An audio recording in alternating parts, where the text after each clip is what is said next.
If you're driving home from a job that looks good on paper, scrolling social media where everyone else's life seems to be working, and inside you feel numb, restless, quietly desperate, asking, if I'm doing everything right, why does it feel so wrong? You are not broken, you're being initiated. And stay with us. You're going to hear a clear answer to what is actually happening at a soul level in that moment. And one specific simple action you can take in the next 24 hours to begin your own soul's quest. Today, I'm sitting down with a husband and wife team who help people walk through that exact threshold with clarity, courage, and soul. So stay with me.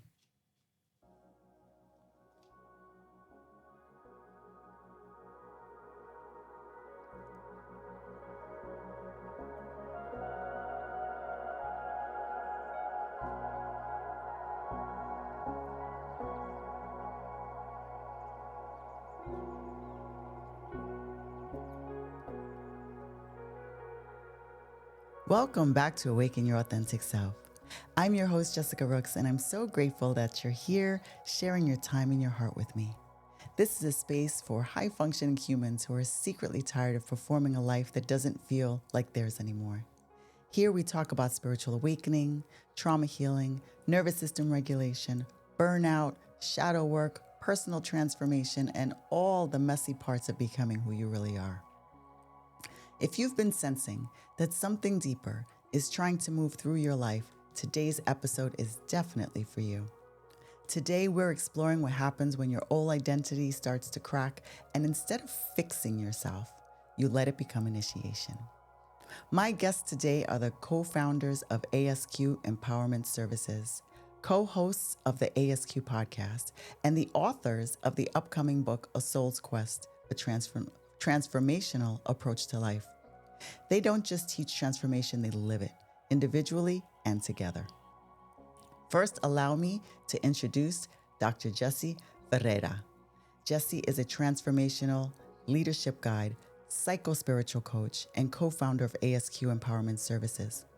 For over 2 decades, she's worked in higher education, nonprofit leadership, and strategic consulting, helping purpose-driven women and organizations navigate change, not by pushing harder, but by going deeper.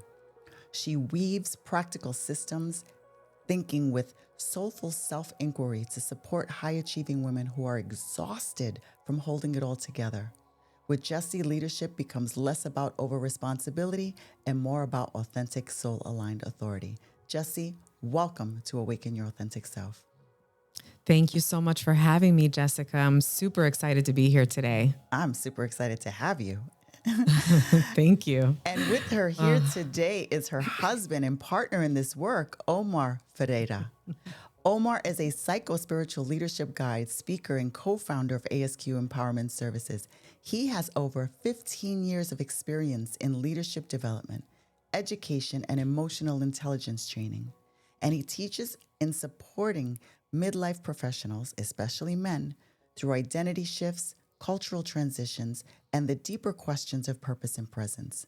He's often described as a modern-day psychopomp, someone who walks with others through thresholds of change, helping them shed inherited illusions, reclaim their essence, and lead from a place of authenticity and aligned power.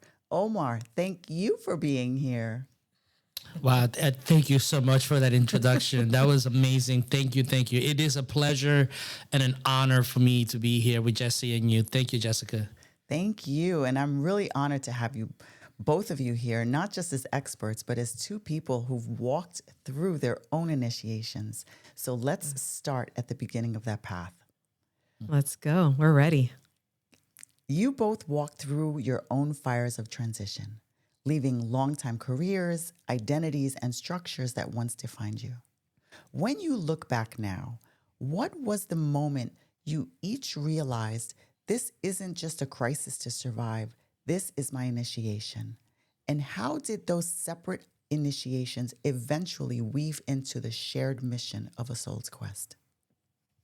Oh, wow. That's a really, really great question. And when you said it, I got chills in my body because I went right to the moment that happened for me. I left the corporate world. Well, let me back up just a little bit. I was in higher education for a long time and checked all the boxes, got my associate's degree, then I got my bachelor's degree, then I went on and I got my doctorate. And I basically was kind of just confronting a lot of doors closing on me and a lot of people that were just kind of not really seeing me grow in the organization. So after, trying and trying and trying, I was like, clearly this is not where I belong. I need to jump ship. So I did. I looked for work for a long time and I was offered an opportunity at another organization. It was wildly toxic. It was like the worst thing. I left a toxic organization where I wasn't being seen. I wasn't being recognized. I wasn't being promoted.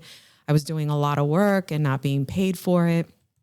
And jumped ship to this new organization. I was there for 6 months and it was the most toxic experience I have had in a long, long time. And it was really, really messing with me. My health was fading. It was affecting my, my blood pressure, a lot of different things. I was feeling tremendous amount of anxiety, driving to work, crying, I would, in the middle of the day, just run out to my car and cry. I was just feeling so much anxiety and just a really negative experience. And I looked in the mirror one day. I had a conversation with Omar, but I looked in the mirror one day and I thought, if you stay here, you're not honoring everything that you talk about at ASQ. So something happened, something happened at work and I just resigned. I decided I couldn't do it anymore. I was done. And when I did it, I really didn't know what I was going to do. For me, it was, now I got to find another job. Right. But for Omar, it was very much okay, now you were at the college and okay, that didn't work out. And you went to this place and it didn't work out. Now we have ASQ Empowerment Services. Like you came up with ASQ Empowerment Services. Like this is what we're going to do. And it terrified me. So for the 2 weeks after I left that job, I got to sit around my house and just recover from what I had gone through at this job. And I cried a lot. I fetal positioned. I drank a lot of wine. I did a lot of stuff because I was like terrified of, okay, if I don't have a job, what's going to happen to me? Your and identity. It was a real, yes, it was a complete, everything was in my jobs and what I was doing. And if I have a doctorate now, where am I going to use my doctorate? And Omar had always been this guy that was like, you can teach in different ways. You can do this, you can contribute, all these different things. And I just didn't see it and didn't have the confidence in myself to believe that I could be doing what I'm doing today. So thankfully I had those 2 weeks and I knew there was a moment where I was doing like a meditation and I was just kind of sitting with myself. Omar had left for work and I was crying. And that was the moment that, and I don't, for me, it's the universe, right? Mm-hmm. The universe was speaking to me and telling me that this is it. This is it. And it was scary and it was terrifying. And I was like, oh my God, that was my initiation in that moment. Right. And I knew that this is what I was going to be doing. Ugh, I completely relate to that story. Ugh, terrifying, isn't it? It's really like crazy how much it really is. Even the scary crying in to the think car. Right? On the way back there, on the way back at lunch. Hoping for traffic so you have time to clean your makeup. Yes. Yes. Calling, were days that I would just call in sick because I was like, I just can't do this. I can't go to work today. I can't function. It was really taking its toll on me. It was really negative. But I will say though that the fear and the scared and the anxiety did not go away because now here I am, full on entrepreneur. And not knowing even where to begin. I've never been an entrepreneur. Right. Didn't know what that was about. And so it was a lot of speaking with, the universe and really going back and forth with, I don't know, I can't do this. And then getting this thing in my face of, yes, you can, and signs. And, opportunities showing up for me. And so, but that initiation was very, very heavy for me. And a very wonderful heavy. supporting partner, Omar. Yes. Yes. Very much. Yeah. Very much. Yeah. What about you? Yeah. For me, actually, this is ASQ represents a second cycle in my life. When I was in college, in my junior year, I had what we typically call a breakdown. And even at that age, I've achieved. I was 19. I lived in my own apartment. I was going to school full time, working full time. I was doing an internship. So I had, from the outside looking in, I have everything together, right? I was doing everything that I was supposed to do. Being the first person in my family to go to college. We talked pre-interview, coming from the South Bronx and growing up there, and then transcending all that and growing. That never experienced that internal breakdown, that sense of complete being lost, Right. as an individual. And the story goes like this: my mother was very concerned, and she said, I want to take her to a neurologist. And I said, look, I don't need any medication, I don't need anything like that. And I went to this neurologist, sat down, and I told them, look, I don't need I just don't know what to do. I don't know who I am anymore. I picked this path for college because everybody says, you'll be great at this. And I just don't connect. I don't know what to do. And he laughed, and he went, got his prescription pad, and then he wrote something in the prescription pad, and he wrote down 3 books. And he wrote down the book, Awaken the Giant Within by Tony Robbins, How to Win Friends and Influence Others by Dale Carnegie. But the one that stood out for me and that carried that over for a long period of time was the book, I'm Okay, You're Okay, by Thomas A. Harris on transactional analysis. And at that time, that idea of why am I here, God? What is my purpose? I used to close myself in a room crying, asking, why am I here? Like, who am I? What am I supposed to do? And I was going into school for criminal justice at the time, and I couldn't quit, so I graduated. And in New York, I was a Boy Scout. And I grew up with young people in leadership positions. So I decided to get back into leadership positions. Mm-hmm. But also throughout that time, I really got engrossed into spirituality, mythology. Joseph Campbell, studied Kabbalah for a couple of years, and really went into this experiencing all these different modalities of being in those ideas. But eventually I settled into working with young people. And that was a passion that I had as a young person, but also that idea of guiding and creating something. And I did that. It was my passion. And this is the thing about identity, right? Particularly in the West, we always associate our identities with what we do, Yes. right? And what happens with that is, what we do is an aspect of who we are. It's not who we really are. It doesn't define you. It doesn't define us. But we are so conditioned to think of ourselves as what we do, that any moment a downturn in the economy goes and you get dismissed from your job, all those things become existential because we believe that our identity is what we do. So to me, after 17 years in the nonprofit world and advancing in many different levels, organizations' values change, right? And sometimes your values don't align with their values because they're going in a different direction. And I saw that, and it was a heartbreak. If you ever had a heartbreak from love, right? It's the same thing when you find something that you're passionate about, and then the disillusion of it coming. That's what happened to me. So in 2021, I came home and I told Jessie, we're starting a podcast. And your host and you're hosting because you're much better at that. I'll ask, we'll talk and stuff. And we started as a podcast as the way to just express ourselves, right, and find another way, right? And I tell people now, in 5 years later, we're failing forward. Right.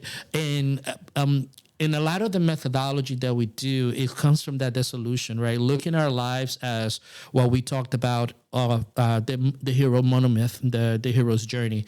Joseph Campbell did an amazing job explaining that cycle of our lives, looking at life as an adventure rather than, a destination. And that's why the catalyst of our soul's quest comes from the hero's journey, that idea of something internally inside of us or externally pushes us, at the call to the adventure, to do something outside of our normal realm.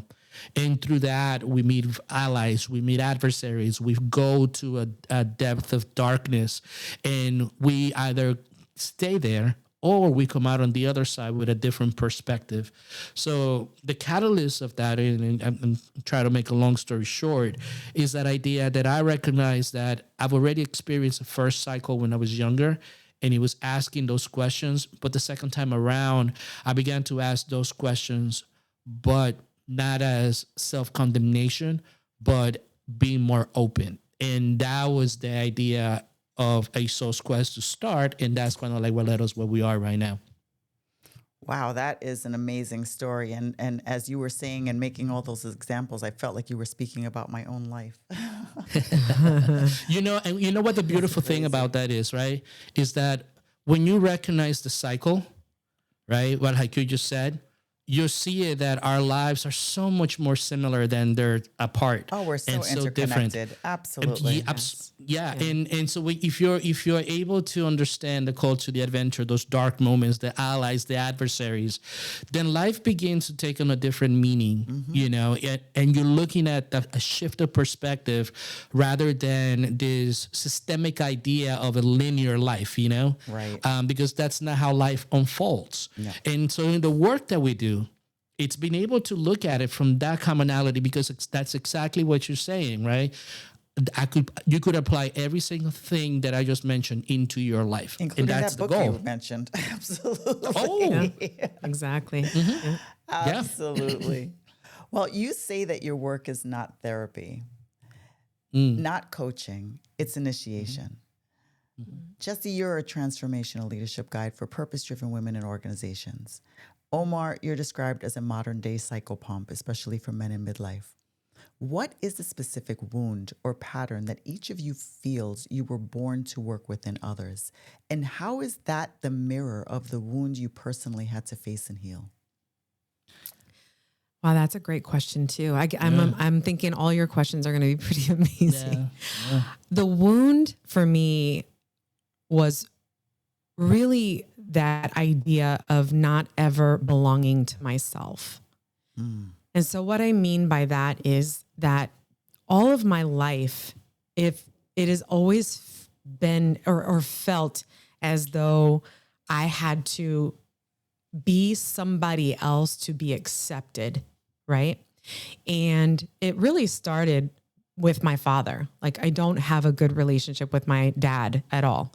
In fact, the relationship in the first half of my life was very superficial because I was always trying to please him and to belong to him. I wanted him to love me. I wanted him to accept me. I wanted him to, honor me as his daughter and be proud of, the things that I was doing. Right. And I just could never do anything to get that from him. And it was mourning a loss that, and it's hard because this is a person that exists in your life. They're there, they're present. You know what I mean? And so that wound is really that storytelling aspect of myself and the relational aspect of myself that I'm able to relate with women. I'm currently doing a cohort with a group session, and I see myself in all of these women. And I see the pain that they're experiencing, the unlearning these behaviors and learning new behaviors. And I find that because of this wound that I carry with, and I still carry it, I still go, I'm still processing things because my mother lives with him and she has Parkinson's, and I need to be with my mom. So I have to see him. Right. But I've come to a point in my life where I understand it. And now I feel because I understand it, I'm able to be a different or I'm able to help women see the same thing and understand it themselves so that they can now belong to themselves, which is not what in this group, it's proven that the group that I'm in currently, none of them belong to themselves. And I want to see that for women. I want to see that for everybody, but especially women. I think a lot of women go through that. And especially as you described, and start with those early relationships, those are the ones that we normally have to heal from to get to where we're supposed to be. Absolutely. It's been a long road. I mean, it's been a journey for sure. Absolutely. Absolutely. Yeah. And yes, Omar. No, I'm sorry. No, No, I want your answer. So from my point of view, I'm the systemic thinker of the group, right? Jessie is the very relational person. And so there's a couple of things from the work that we do. And I've been fortunate enough to walk many different paths. And the beauty of that is that you see many correlations of things, right? And so to me, there are two people that influenced me the most growing up. And that's number one, my mother. And growing up without a father, not having the most relationship with men, during that time growing up. The other person that really had that impact, the male figure, was my scoutmaster. His name was Ken Mullen, an Irish cop from the Bronx that taught me a lot about life, about thinking, about being and standing up authentically for who you are, right? So when it comes to the way that I show up, I have to make sure that I always mention those two individuals. Betty Medina as well, and then my grandmother, my grandma. So those people were formative for me. But I bring that up because I do a lot of work with ACEs, right? And ACEs is the Adverse Childhood Experiences. In the United States, there was a $300 million study about the effect of adverse childhood experiences in the outcomes of individuals, right? So the more ACEs that you have, the more problematic the outcomes tend to be right, when it comes to data.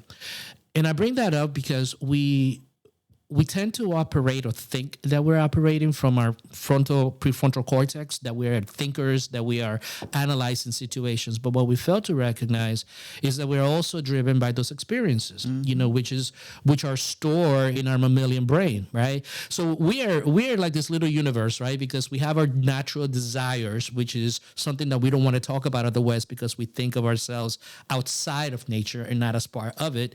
So we don't talk about our desires, right? But that's in there. And then you couple that with those adverse childhood experiences of our formative years, right? And then we think that things should be in a certain way, but because of all these emotions, we don't know how to find that coherence inside of us. So for me, the work that we do and walking my life, and I'm a very introspective person by nature. I have a melancholy disposition, which allows me to think and spend a lot of time on my own, evaluating who I am and exploring different things internally.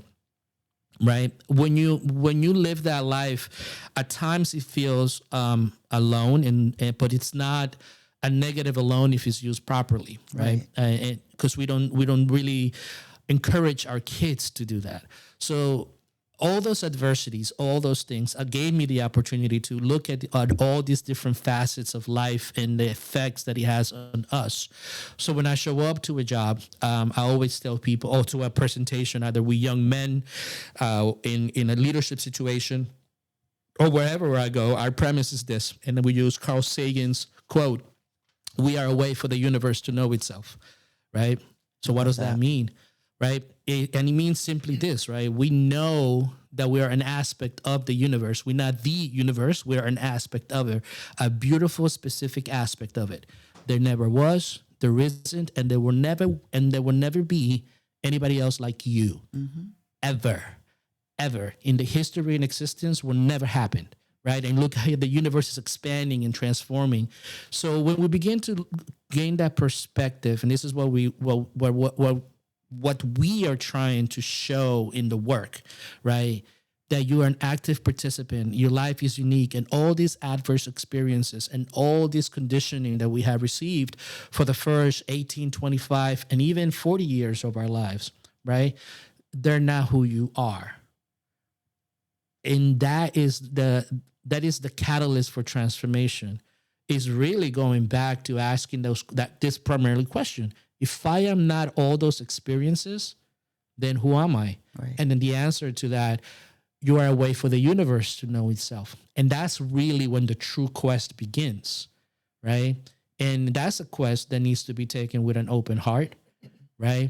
Letting go of the old conditioning of failure, right? And being open to a new perspective. It's like, if you know anything about tarot cards, for instance, the Fool card, number 0, right? That's that idea of being carefree and going into the world, but you have a bag in your staff that has your experiences, right? Mm-hmm. All this symbolic stuff from Jung and tarot, they mean something about our lives. Absolutely. So we need to be reborn from that point of view of being able to look at life as an experience rather than a destination. And unfortunately, we have inherited this mentality throughout the West that we have to arrive somewhere,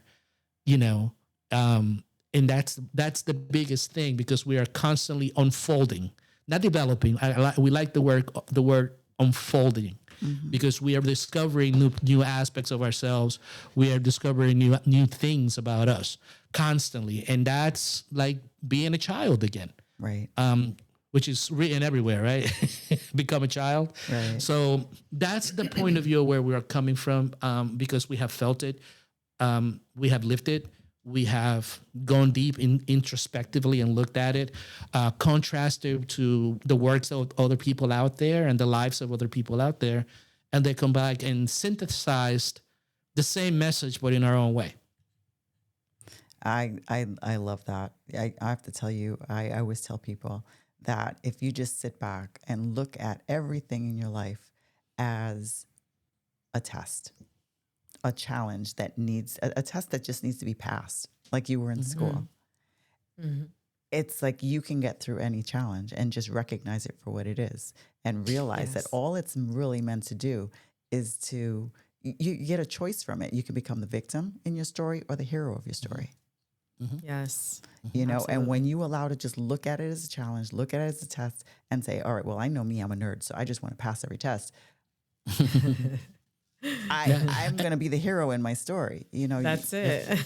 You talk about childhood trauma and fathers and parents, and it's so many people, their trauma and their life gets dictated just from that beginning, Yes. And I mean, me, myself, my father wasn't there. He was there for the first few years. And like you say, Jessie, he wanted me to be a boy. Actually, that's the reason why my name is Jessica, because he could call me Jessie, and he took the I out. Oh. And he would take me hunting. He would take me to do all these things. And when I stopped wanting to do those things and he suddenly viewed me as a little girl, then I became something different and he began molesting me. So I went through that for about 4 years.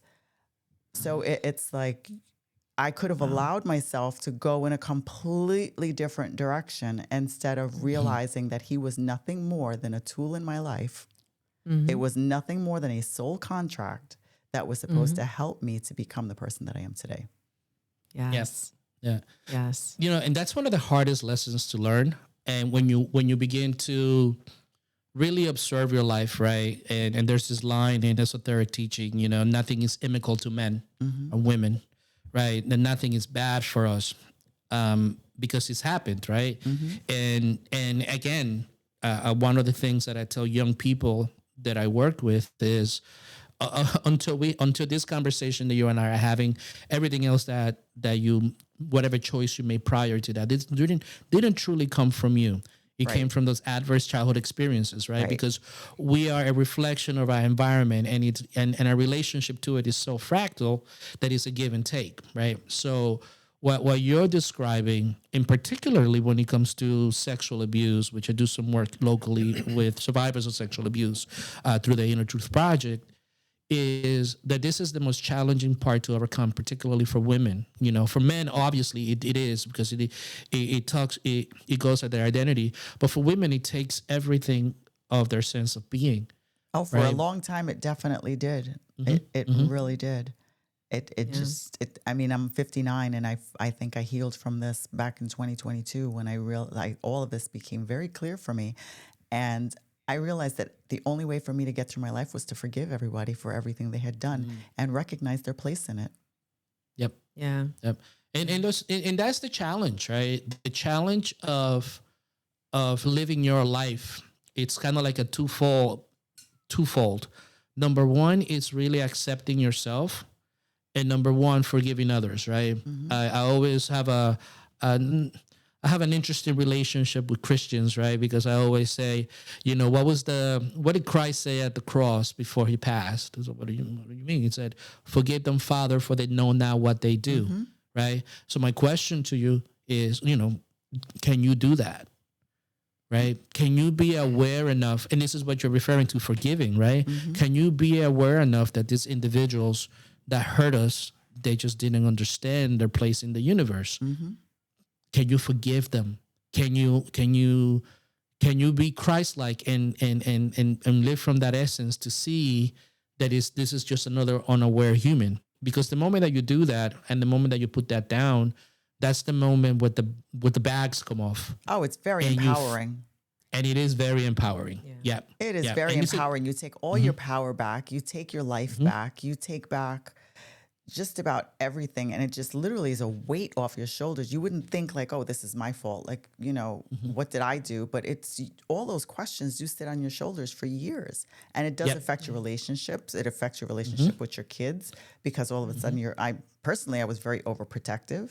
I prayed for years not to have a little girl, because as much as I trusted my husband, there was that fear in the back of my head, and it actually put me in therapy during pregnancy.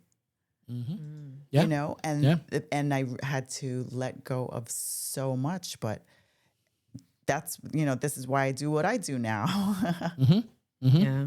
And that those things are, aspects of discovering who we are, because and finding our voice in the here and now, right? Because that's where our lives take place, in the here and now, and we have to be active participants, right? And it's not about a timing thing, right? It could have been. It doesn't matter if you're younger and older. It comes to you when it needs to come to you. If you're open to it, if you are willing to walk uncomfortably for just a little while.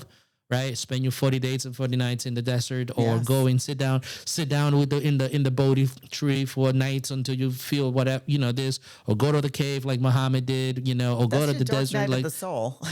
And that is exactly that, right? It's exactly that. But it's, again, and this is what happens with a lot of religions, right?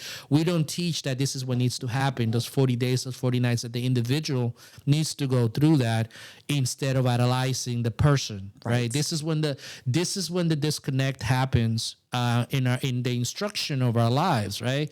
Because there are no institutions that are telling us this 40 nights and 40 days. These are your opportunity to be able to overcome all these challenges. Yes, it's going to be a challenge. Yes, it's going to be filled with a lot of dread, but this is not the end. It's just the beginning. Absolutely. Before we continue, I'd love to share something from Luna in Verse Studio. I want to leave you with a simple thought. What if healing isn't about becoming someone new? What if it's about remembering who you've always been? That message inspired one of my newest designs from Luna in Verse Studio. It's a reminder that beneath the expectations, the fear, and the noise, your authentic self has always been there. If you'd like to wear that reminder with you, you can explore the collection through the link in today's show notes. Now let's continue with the show. Absolutely. Well, now you guys, you teach that the internal operating system determines the external output, and that leadership should be cultivated, not mined. For someone listening who's like, okay, but what does that actually mean in my life?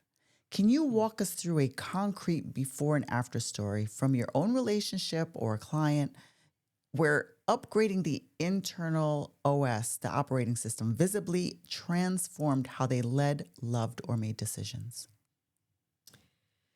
So I don't have a specific person because most of my work is with groups of people, but I had a conversation with somebody today. So maybe it is about a specific person, but, and I do a monthly training for a local organization here where we live. And when we refer to the internal operating system, so one of the things, let me back up just a minute. When I was in school and I was trying to figure out what am I going to write my dissertation on, I talked to Omar and I was like, everything that I'm learning, these theories and all this stuff and whatever is great, but it doesn't speak to the essence of what leadership really is or living from your essence, right? Mm-hmm. And so Omar and I kind of went back and forth and, came up with, leadership from the inside out.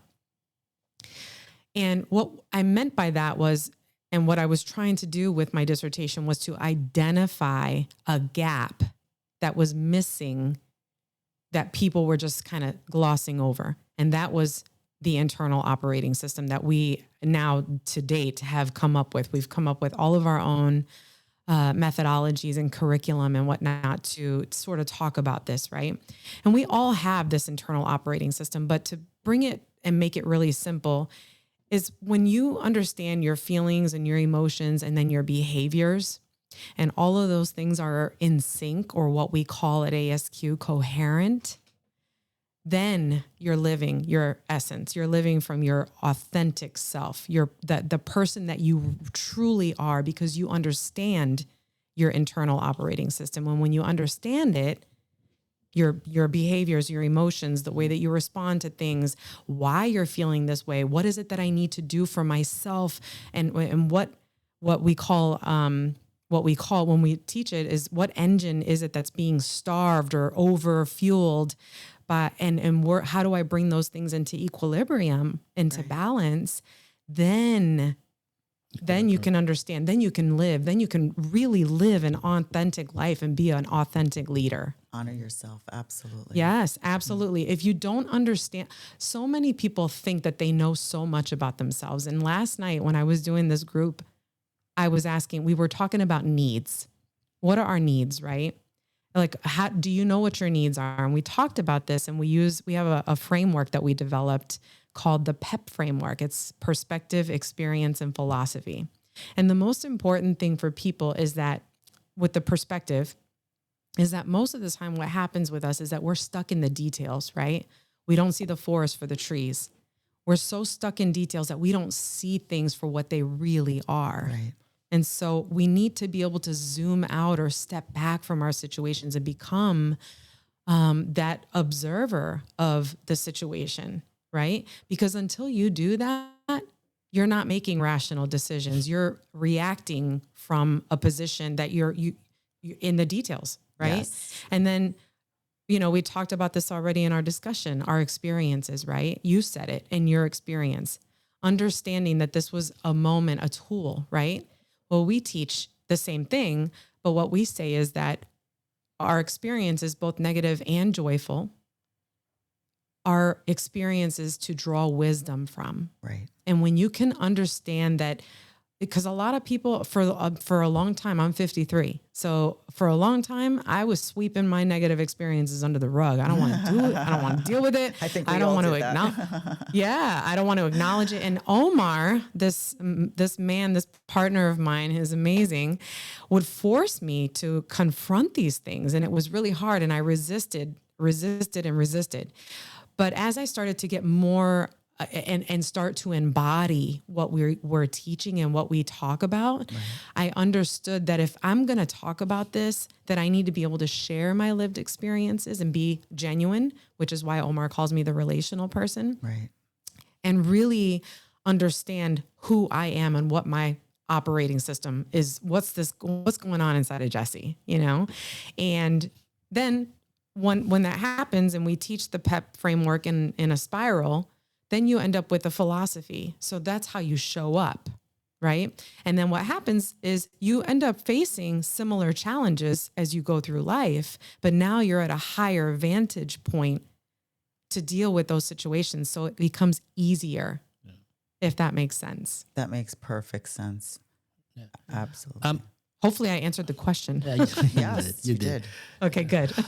I'm going to give you a historical point of view of what we talk about, right? But also a lot of us have experienced this in our work environments, right? The micromanagement, and then how does the conversations apply to leadership, right? Because again, where is the barrier between quote unquote spirituality and quote unquote actual life?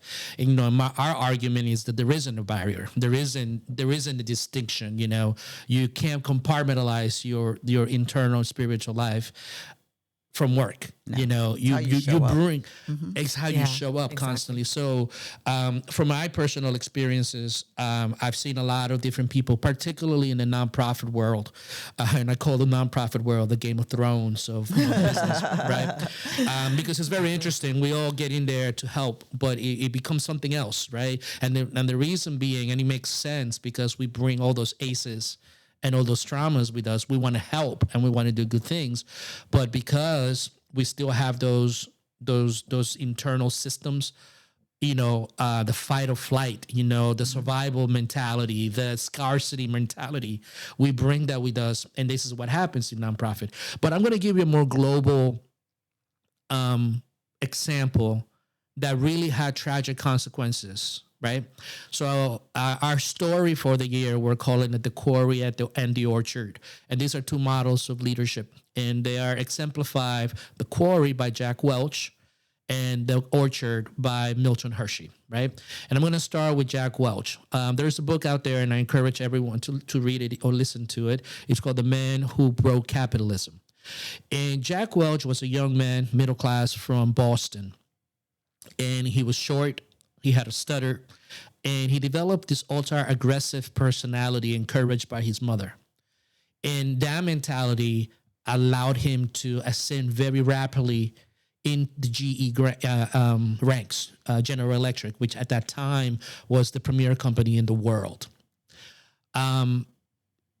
Welch implemented this mentality of rank and yank, meaning the bottom 10% of the workforce for GE every year was eliminated. He began to downsize GE and created a company that was primarily about innovation, research and development, creating new technologies. At one point, GE did the microwave, the stove, the refrigerator, Right. the light bulbs. They did everything, right? GE Back was in the day, they owned it. Yes. They owned everything, power plants, everything, right? So he began to gut GE and transform it into a financial situation, because his mentality was this: a business goal is to just make money. Whereas prior to that, GE and a lot of American companies at that time saw themselves as stakeholders. Right? They had stakeholders. They were responsible for the stakeholders, not just the shareholders. Right? In Jack Welch's regime at GE, the stock value went up the roof. Right? But it went up the roof because, number one, he was doing a lot of financial gaming behind the closed stores, and the stocks rose. So we are, the business of the making the money and appearance that you're making money became the business. But consequently, he destroyed the American middle class. Right. And his mentality and his management philosophy, rack and yank, Six Sigma, all these things that are very popular in leadership right now. Began to really permeate not just in business in the United States, throughout the world, but also into politics. Right? So here's one man with a certain set of aces, became super aggressive, super competitive, to the point of destroying everything around him because he wanted to be validated, right? And as a consequence of that, GE lost over $600 billion and got kicked out of the Dow Jones. I remember that. Right? And again, this is factual stuff. In contrast, and by the way, just to make it even worse, a lot of the leadership development schools that most people are accustomed to come from the Jack Welch philosophy, and a lot of the people that went through those are actually ran a lot of the American corporations, in particular Boeing. And the reason why those planes went down a couple of years ago, killing a lot of innocent lives, was because at that moment, the CEO of GE, of Boeing, who was a student of Welch, wanted to cut costs. And in aviation, which is one of the industries in which you need a lot of redundancy, one system dictated a lot of stuff in the plane. And this is the reason why it went down. And those people lost their lives. And this is a consequence of one person, one management style, one philosophy of showing up, right? In contrast, you got Milton Hershey. Milton Hershey's father was an unsuccessful man, always tried businesses, but he was like an absentee father, right? Hershey started a lot of different businesses and failed until he created the Hershey's company. Now, everybody that's from New York or from like you and I are, we've been to Hershey Park, haven't we? Right? Yes, we have. Right? And Hershey is a town in Pennsylvania that revolved. Its economy revolved around and still revolves around Hershey's chocolate, right? So much so that during the Great Depression, Hershey was one of the only few people that actually hired people and invested in infrastructure building because he didn't want to lay people off, right? So aces both experienced them, right? And I will say Hershey more than Welch because, for instance, Hershey's wife couldn't have any babies. So what did they decide to do? They decided to create a trust and created a school for orphan kids that is funded till this day from the Hershey's Trust, right? Hershey's Kisses, the thing that we all love, because his mentality was that of stakeholder and listening to the employees and everything. That idea of Hershey's Kisses and Reese's Pieces came from the assembly line workers, not from the top. So the reason why I want to show that this concept of special internal development, the assessment, the opening up to the potential that you have this inside, the idea of forgiving the past, because when you show up, there are consequences for that because you are the center of expression, right? And that center of expression shows up differently wherever you go. Right? You could either choose, because this is the bottom line, we could choose to show up like Hershey, or we could choose to show up like Welch. And this is what you see in the world a lot of the time is two contrasting ideas, two contrasting ways of showing up. And it all starts with the individuals. And whether or not we are strong enough to be able to be ourselves authentically, right?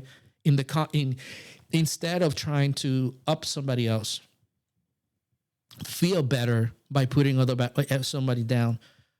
Welch has destroyed a lot of American lives, and to this day, the United States hasn't been able to recover. And it has an effect on the middle class, and it's continued to have an effect because this mentality is still pervasive. Right. Absolutely. Wow. Thank you for sharing that, because that is a very good example of, like you said, how you show up determines the outcome. Mm-hmm. Wow. Yep. Well, let's take this back to the promise I made the listeners at the beginning of the show. I want to bring this right to the person who's with us right now. So imagine one listener driving home from a job that looks good in paper, scrolling social media where their life seems fine, but inside they feel numb, restless, and quietly desperate, and asking themselves, if I'm doing everything right, why does it feel so wrong? If you could look directly at that person and A, name in one clear sentence what is happening at a soul level, and B, offer one specific reflection or an action that they can take in the next 24 hours to begin their own soul's quest, what would you say to them? Wow. That's a question. I think I'm going to answer the question because of how I had to go through that process myself. There really isn't like this, this a poetic answer to give to that, because it really isn't an easy process. But if you're feeling numb and just questioning, like, what in the heck am I doing? Like, what is happening in my life? And what's my purpose? And all the questions that, I asked when I was going through what I was going through. Like, what am I doing? What's my value? What's my worth? What's my place in this earth? Like, what am I, there was times when I was like, man, I don't even belong here. Like, this is crazy. I think that what was happening at a soul level for me was that I lost myself to societal expectations. And what I would have wanted somebody to tell me is to open myself up and step back from this situation and think about all of the things that I have done in my life, right? And to start appreciating those things for me and finding joy in those things for me, because I was looking for external validation and everything came from the outside. And so what I would offer at a soul level is that we have all of the answers to the questions that we pose. We just don't know it because there's so much noise happening in the world. And we're so involved in the scrolling on social media and looking at, TikTok and this and that and so on and so forth, that we get so caught up in so much stuff that we don't take time to separate ourselves from those things, to really, really do a deep dive into who am I? And that's a question that is one of the most important questions to ask. Who am I? And when I asked that question and I sat with myself, I had to it was a lot of introspection, a lot of reflection, a lot of pain, a lot of understanding my experiences, understanding, why these things were happening to me, and they were happening continually, and really being able to just step back and ask that question. Who are you? And that's what I would say is, who are you? Not the mom, not the, doctor, not the attorney, not the school teacher. Who are you? And that's not an easy question to answer.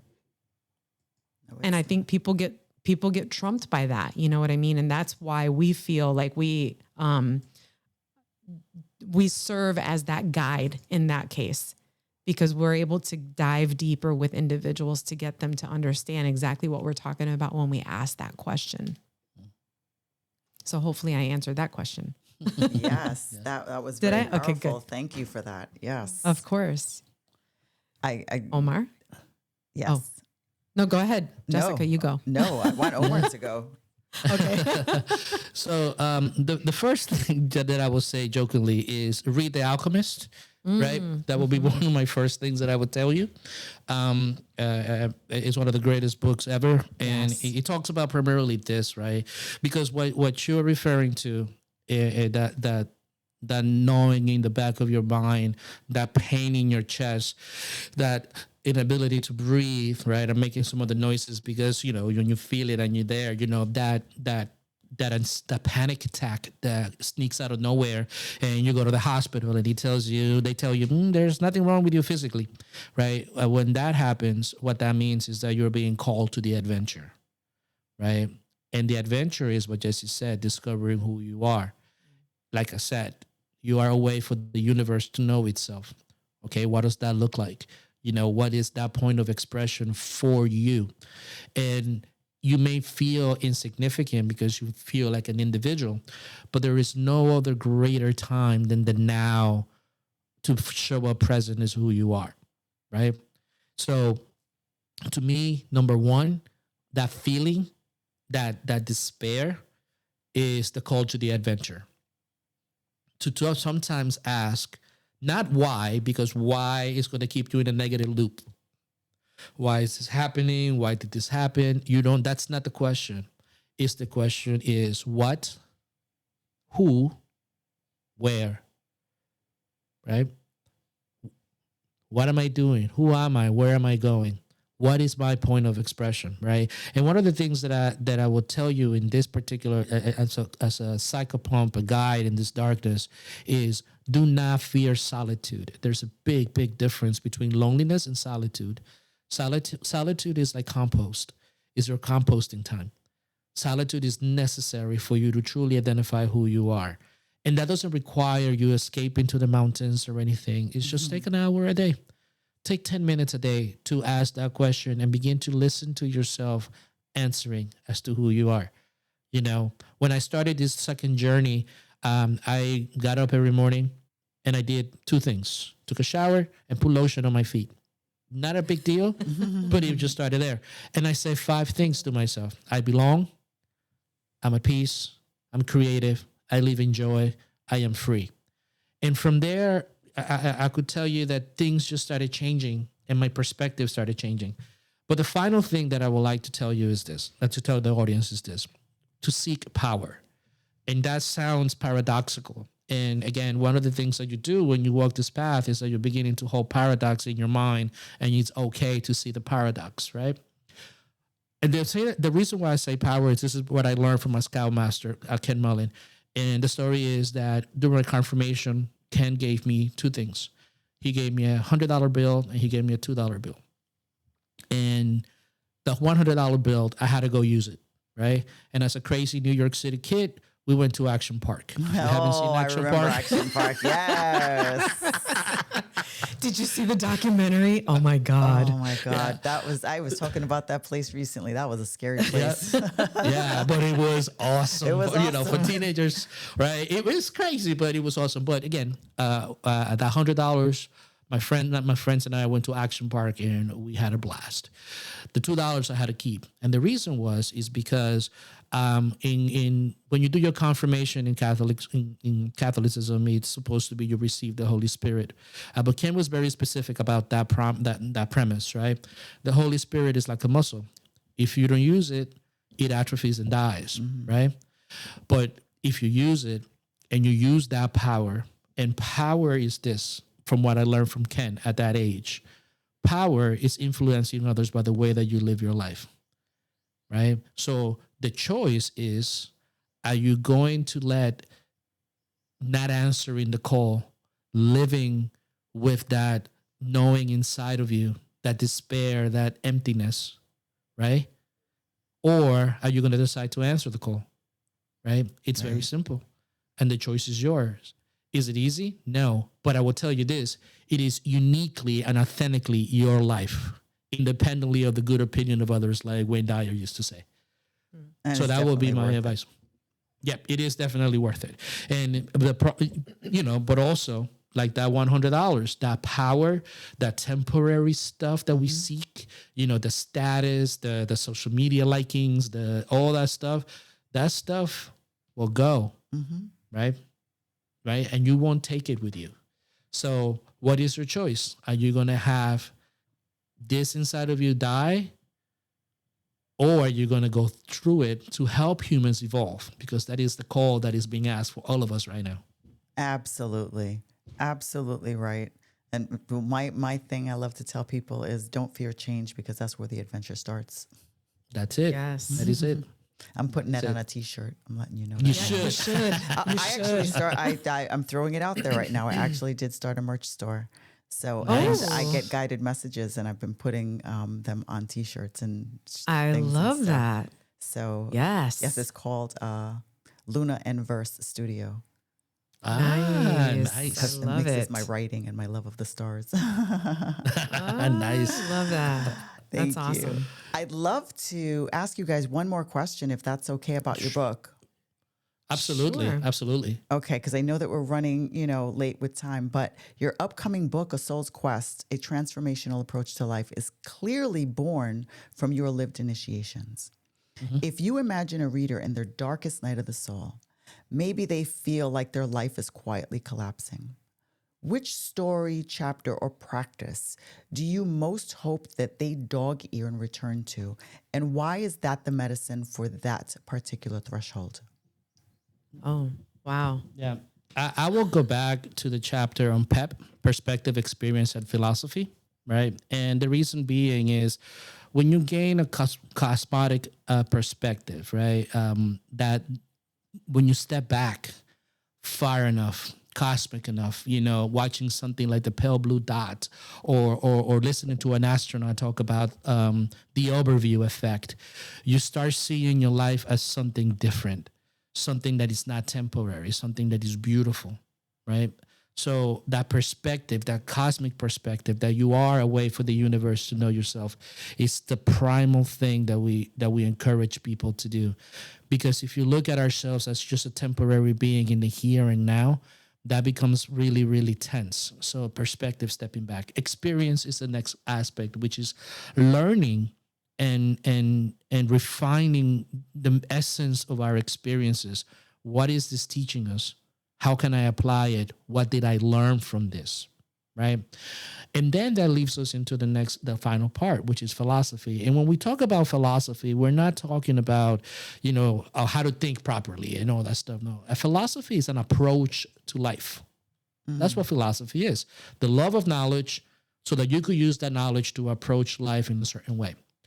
So when you create a new approach to your life, right, and you transverse that, and again, instead of thinking about it's an arrival, rather than I am on a quest, right, to discover and unfold more aspects of myself, that small shift does a lot for a person's life and and leadership. And it transforms everything because you are now participating in the evolution of humankind and the unfoldment of the universe rather than being a function of society. So that will be the chapter that I will go to right away. I love everything that he said, because the truth is that would be the chapter that I would go to as well, because it really does, at ASQ, that is the foundation of everything. That's a springboard for everything that we talk about. And so for me, I think it's important to just say that the reason that I go to that is not for a cop out, because the whole book it's going to be amazing. Any part of it is going to be amazing. But I think that, the PEP framework, because it's the foundation, it's really the space where Omar said to me today, this is the happiest that I have seen you. We've been together for 25 years this year. Wow. And this is the happiest that he has seen me. And the reason for that is because for so long, I tell everybody when I'm talking to them, I lived in the matrix for so long and I believed in it, that my perspective was so zoned in on one small finite thing. Right. And there's so much more to Jessie. And I didn't know that there was so much, until the last year, literally, of my life. And if it wasn't for this framework, going through it and then creating this framework from our lived experiences, we wouldn't be doing what we're doing today. I wouldn't be happy as happy as I am today, and authentic, and the living from my essence and giving people and pouring into women and pouring into people in general. If I had not shifted and have that evolution in my perspective.